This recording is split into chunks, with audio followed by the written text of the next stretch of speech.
Hi, this is Tom Asprey with the Viper Report. It's Sunday, November 17th. Had a busy weekend analyzing the markets.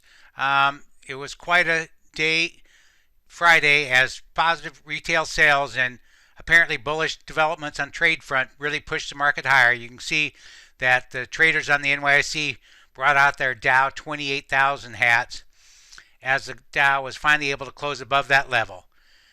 Major averages were led by the utilities, which had a nice rebound. Viper ETF traders are been holding to their core long positions, the utility average, but we're watching this rally. Transportations were the weakest, down 1.7, and the NASDAQ 100 and S&P 500 both up just under 1%.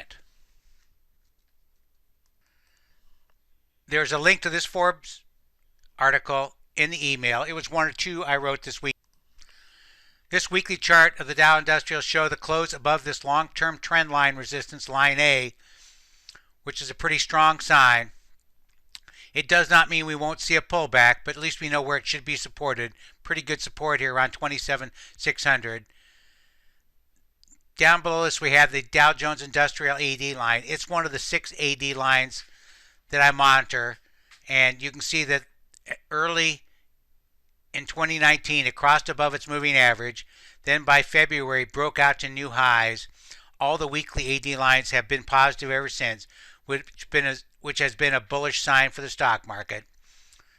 Made another new high just recently, well above this long-term trend resistance and its rising moving average. A pullback to the moving average would just be another buying opportunity. One of the big stories since the October lows has been the outperformance of value stocks over growth, as the IVX, that's the S&P Value Index, has gained 3% more than the IGX, that's the Growth Index. This is pretty interesting. It's got a lot of attention, and of course has been bullish for the banks as they're part of the value category. In the article, I look at the long-term trends going back to 2000. You can see that in 2000,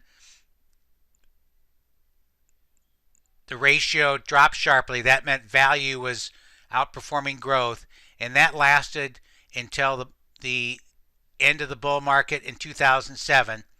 Since then, it's been a growth story, and in this article, I discussed my outlook for whether this recent rally in value is a change in the major trend or just a pullback and some profit taking in the growth sector.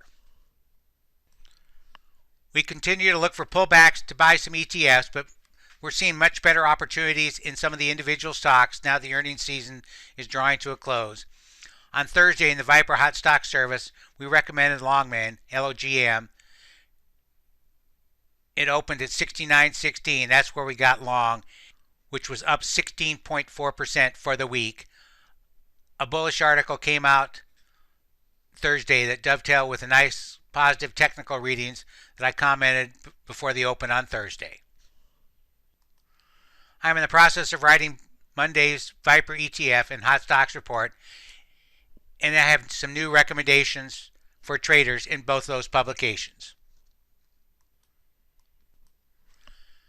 Despite the record new highs, I still think there will be plenty of opportunities going into the end of the year, and if you're like some specific buy and sell recommendations in ETFs or stocks, I hope you'll consider one of my premium services. If you go to viperreport.com, you can click on the Viper ETF report. You'll find out what it includes, 2 in-depth reports twice a week, as well as market updates when needed. And the Viper Hot Stocks report also comes out twice a week and has specific stock recommendations. Entry points and exits are both provided, as well as a detailed market commentary. I'm wrapping up my mentoring for the end of the year, but I still have a couple slots for the last AD course in the end of the year. If you want to learn how this important indicator, which has been bullish for most of the year, can keep you on the right side of the market, you can check out the link on the homepage of Viper Report and contact us if you have any questions. Hope you have a great week. I will be doing a midweek update this week, and then we'll be a little lighter schedule as we head into Thanksgiving. Thank you very much.